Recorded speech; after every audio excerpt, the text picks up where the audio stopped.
Behind one of Canada's best-known artworks is a story of human creativity and survival. This is the Enchanted Owl. It was created by Kenojuak Ashevak in 1960. Maybe you've seen it before. It's become a symbol of Canadian art and was even on a postage stamp in 1970. The Enchanted Owl is perhaps the most famous work of Inuit art. But why? I would describe what I see. Okay, I see an owl, and to me, the owl looks surprised. It has a very strong graphic design and appearance. It's not complicated. Enchantment is a perfect word to describe this piece of art. Really, it draws me in. What a splendid-looking owl. More fantastic than your average bird.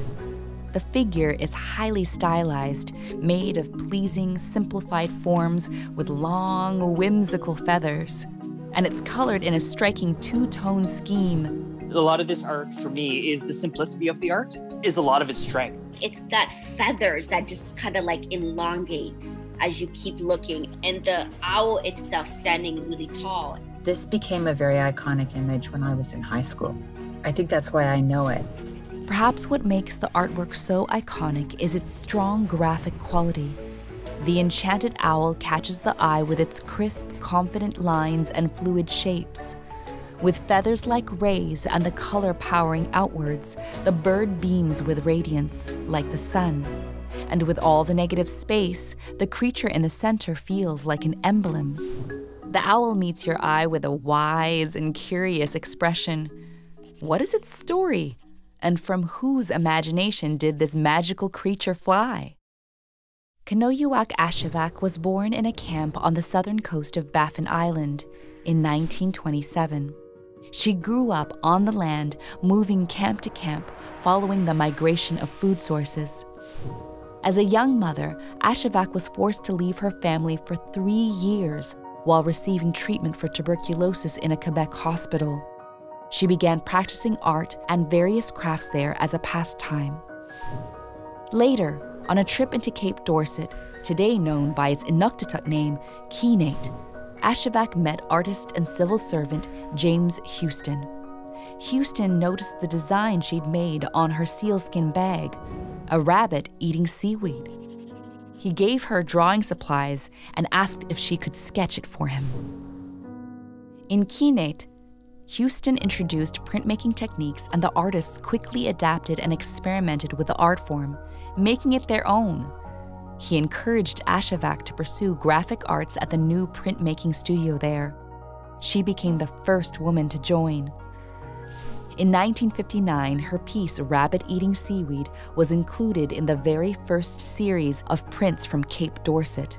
And the artist's work was part of nearly every annual print series until her death in 2013.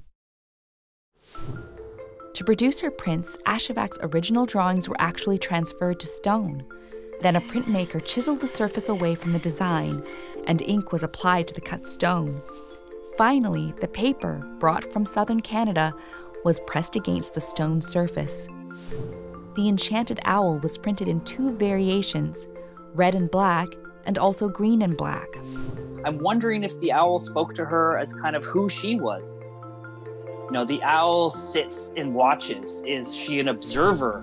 When I look at it, I can't really turn off because it says something to me. The eyes, I love the eyes.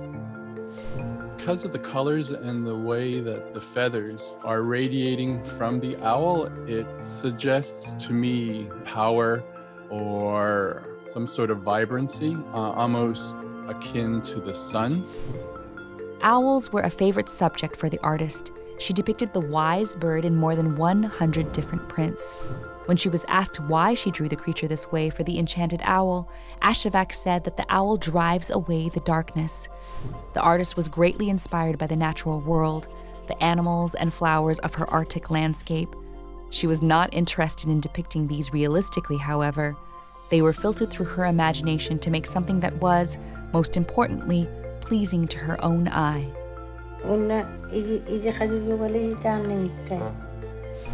Ashevak once said, "There is no word for art.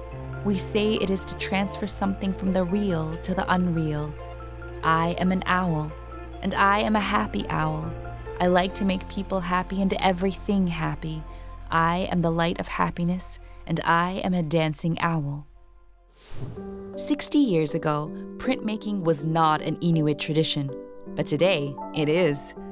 The project began from colonial roots.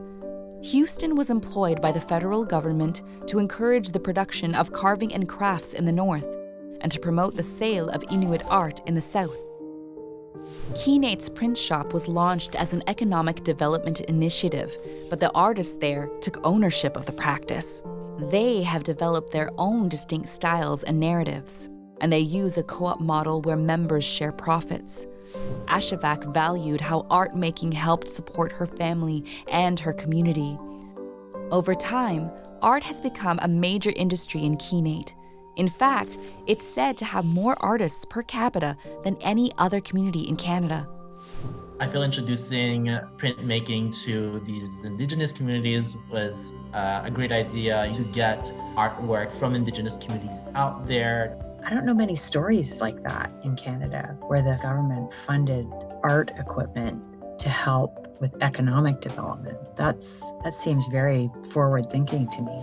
In recent decades, Keenate has produced notable talents like Shuvanaya Shuna with her vivid surrealist fantasies, Annie Putukuk, who made honest depictions of everyday life in the north, and the hunter artist Tim Pitsulak, whose extraordinary drawings express a deep respect for the natural world.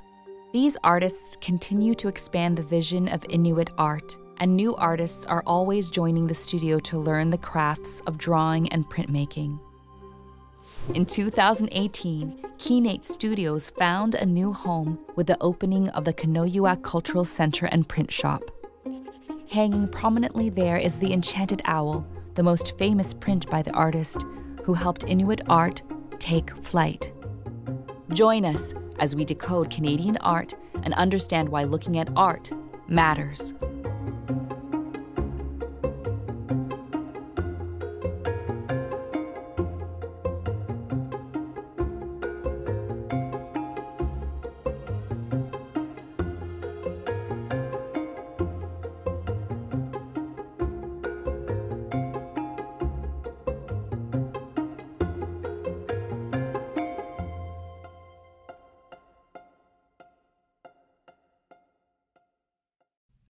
Help TVO create a better world through the power of learning. Visit TVO.org and make a tax-deductible donation today.